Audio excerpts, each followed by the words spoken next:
తిరుపతి కొండ పైన కళ్యాణ మండపంలో ₹1 కూడా ఫ్రీగా పెళ్లి చేసుకోవచ్చమాట. ఫ్రీగా వేసుకున్నారా? ఫ్రీగా వేసుకున్నారు. ఓం నమో వెంకటేశాయ. ఆల్ ద బెస్ట్ అన్న.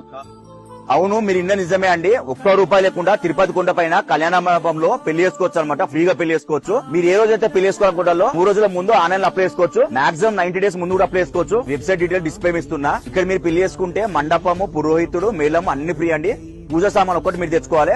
పూజ సామాన్ ఏం తెచ్చుకోవాలని డిస్ప్లే ఇస్తున్నా. రూల్స్ వచ్చేసి పెళ్లి కొడుకు పెళ్లి కూతురు ఆధార్ కార్డులు, పెళ్లి కొడుకు అమ్మ నాన్న ఆధార్ కార్డులు, పెళ్లి కూతురు అమ్మ నాన్న ఆధార్ కార్డులు, మొత్తం ఆధార్ కార్డు పట్టుకోవాలి. ప్లస్ పెళ్లి కొడుకు పెళ్లి కూతురు బర్త్ సర్టిఫికేట్, ఎస్ఎస్సీ సర్టిఫికేట్ పట్టుకోవాలి. ప్లస్ ఇద్దరు తహసీల్దార్ నుంచి అన్మ్యారీడ్ సర్టిఫికేట్ పట్టుకోవాలి. ఇన్ కేసు అబ్బాయి గానీ అమ్మాయి గానీ ఎవరైనా పేరెంట్స్ లేకపోతే ఆ పేరెంట్స్ వాళ్ళ డెత్ సర్టిఫికేట్ ప్లస్ గార్డియన్ పట్టుకొని రావాలి. ఇప్పుడు చెప్పిన డీటెయిల్స్ అన్ని మీరు ఆన్లైన్ లో సబ్మిట్ చేసిన తర్వాత ఒక సెట్ జిల్లా తీసుకొచ్చి ఇక్కడ ఇవ్వాలి. ఇక్కడ పెళ్లి చేసుకోవాలంటే మాత్రం అబ్బాయి అమ్మాయి హిందూస్ అయి ఉండాలి. అమ్మాయి ఏజ్ 18 ఇయర్స్ ఎబో ఉండాలి. అబ్బాయి ఏజ్ 21 ఇయర్స్ ఎబో ఉండాలి. ఇక్కడ పెళ్లి చేసుకున్న తర్వాత పక్కనే మీకు సబ్ రిజిస్టర్ ఆఫీస్ ఉంటది.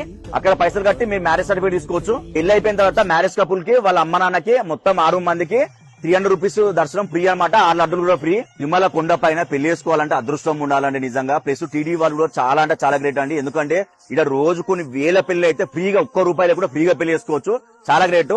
అడ్రస్ వచ్చేసి శ్రీవారి సేవ సదన్ 1, 2 బిల్డింగ్స్ ఉంటాయి కదా, దాని బ్యాక్ సైడ్ ఉంటది. ఎవరైనా చెప్తారు కళ్యాణ మండపం అంటే. చాలా మందికి తిరుపతి కొండ పైన పెళ్లి చేసుకోవాలంటది. ఫ్రీ అని కూడా వాళ్ళకి తెలియదు. సో